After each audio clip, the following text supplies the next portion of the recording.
Muito bem, vamos dar continuidade a esta série de vídeos que eu estou gravando para conversar com você sobre o planejamento organizacional. Até aqui, nós apresentamos para você os conceitos introdutórios e três passos do processo de planejamento organizacional: definição do plano, tradução do plano e planejamento de operações. Agora, nós vamos conversar sobre a execução do plano, o passo 4 do processo de planejamento organizacional. Dentro deste passo, nós vamos abordar mais algumas etapas essenciais da gestão por objetivos e também nós vamos conversar com vocês sobre painéis de desempenho, planos de uso único e práticas de descentralização.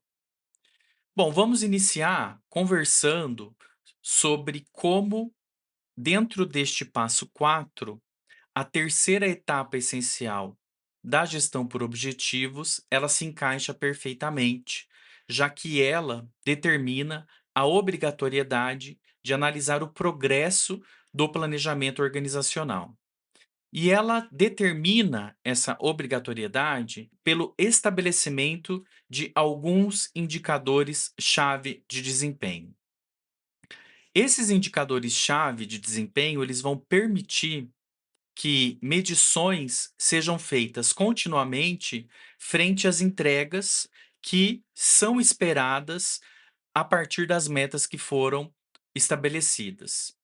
Por isso, é extremamente importante, independentemente do nível de gestão em que o administrador esteja, que ele saiba responder o que é mais importante para a organização dentro deste processo de planejamento organizacional. Assim, o gestor ele vai saber avaliar se o progresso da organização frente ao planejamento organizacional está ou não está a contento. A análise do progresso da organização neste processo de planejamento assegura que os planos de ação sejam executados. Sem a execução desses planos, obviamente, não haverá o que analisar. Por isso que o respeito aos planos e ao conteúdo desses planos é imprescindível para o acontecimento do planejamento organizacional. A análise deste progresso, ela obviamente tem um viés formal, ela tem que ser documentada e a rotina de acompanhamento dela também precisa ser formalizada de alguma maneira. Mas, eventualmente, práticas informais de acompanhamento e da análise desse progresso podem ser implantadas, dependendo do nível de intimidade e de maturidade das equipes envolvidas. A análise desse progresso, ela pode indicar, caso a organização não esteja entregando a contento dentro do que se esperava, a necessidade de aplicar algumas medidas corretivas. Para isso, é extremamente importante que os gestores envolvidos sejam flexíveis e não olhem para os planos de ação como algo engessado, fixo e que não pode ser alterado. Ou seja, as pessoas envolvidas, elas precisam saber que mudanças são possíveis dentro desta análise do progresso do processo de gestão, do processo de planejamento organizacional. Uma das maneiras de acompanhar nessa etapa de execução do plano vem por meio dos painéis de desempenho.